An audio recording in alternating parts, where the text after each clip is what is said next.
Hello, welcome again. The New Gospel. Hello, my name is Wise Salumba. Today we're going to learn about the Galatians, Paul's letter. And we have the 4 facts of the Galatians.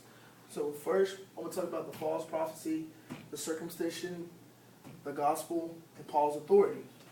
Alright, the first one, false teaching. They're Judah towards the Gentile nations, them not knowing Christ, who Christ was.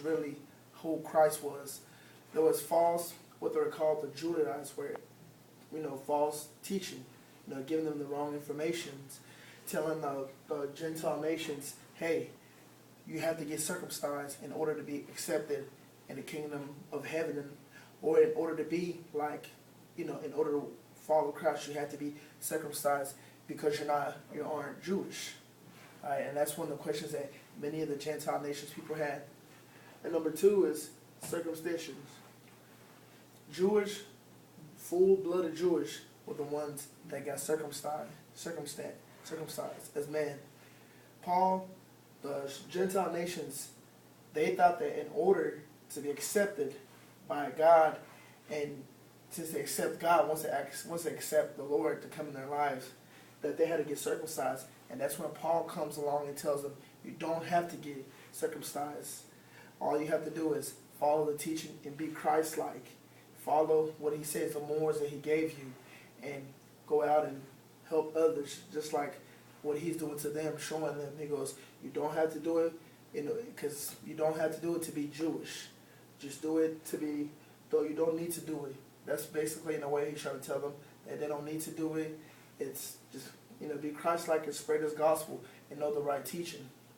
And the gospel of Galatians is towards the Gentiles because,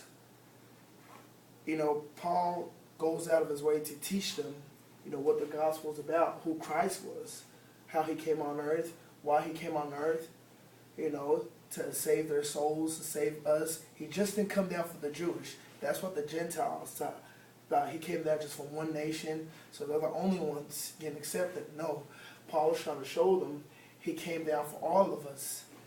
Yes, he was Jewish. He came down among his people because that's what he was. That's what his race was. But he came down for all of us, not just for one nation.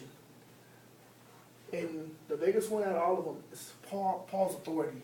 Many people would ask Paul, wonder if he wasn't a disciple, so who is this guy if he wasn't among the 12? But what people don't understand, Paul met one of the head disciples, Peter. He met with Peter, and he spoke with Peter and some of the other disciples that were there at the time. And Peter and him spoke, and they gave him the right. They say, Paul, we give you, hey, go out and preach and speak to the Gentile nations. Okay? So Paul takes that as an authority, as he was chosen to go out and speak to the Gentile nations. And he goes out and he's teaching, speaking, going out of his way, speaking to the Gentile nations. And as we know the story of Paul, he died, he gets killed, goes in prison, gets locked up, and he gets killed. And all this going together, Paul's trying to teach the Gentile nations, this is what I'd rather die in prison because I'm doing the work of who he sent me. And just like how he died, it doesn't matter because all he knows is when he dies, he's going to the Father. And, yep, that's all.